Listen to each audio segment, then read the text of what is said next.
Sizler müşüp yakvatamızlar.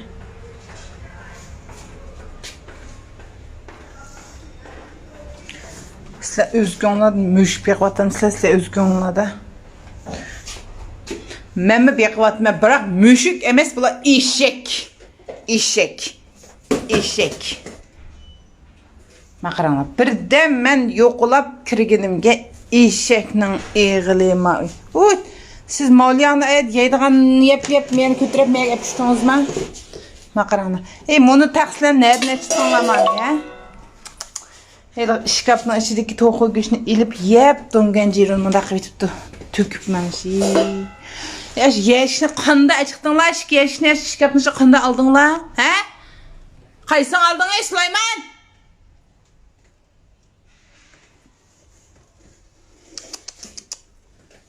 Tova.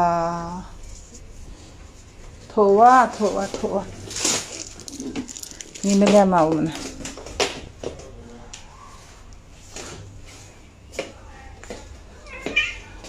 Hey. To'xta seri. Ma şapırını öpesem yo'g'on kedib.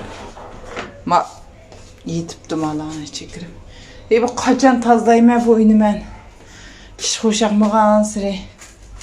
Esnimni ko'rib şey uchun. Esnim, bir tulki qiz doktorxonadan chiqib buna. O'slar qip kiyimli gibi yotdi. Esnim. Ozan. Uy, bolam. Tutquzmaydi. Eski joylik uy. Hocam yanmay. Qanday chiqding mana ikinci qavat qanday chiqding? O'zing menga chiqding palampayda? Ha? Palampayda o'zing menga chiqdingmi? Mayning to'kini yiqib ketmaganda. Sizlar chiqdingizmi balangizni? Ha? Sening balang paskana bu. Qolib paskana.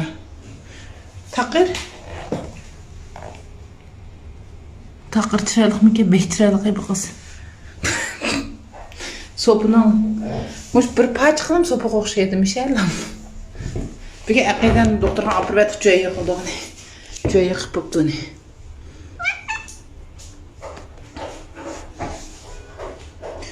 Mallaylarning 4-5 kunlik vaqti qoldi. Buni 4-5 kunga men kiyimini soldirasam. Buni joyiga qo'ydim. Tulki qizim qildi. Tulki qizim degan doktorxonaga kelib aytgan berib. Ha bilama? Endi avvarimda dumbuliq semirib ketgan, bilan jumlab o'roqlab ketgandingiz. Pesni qachon tozlayman eshakni ig'ildab Esnim. Shunday bolam.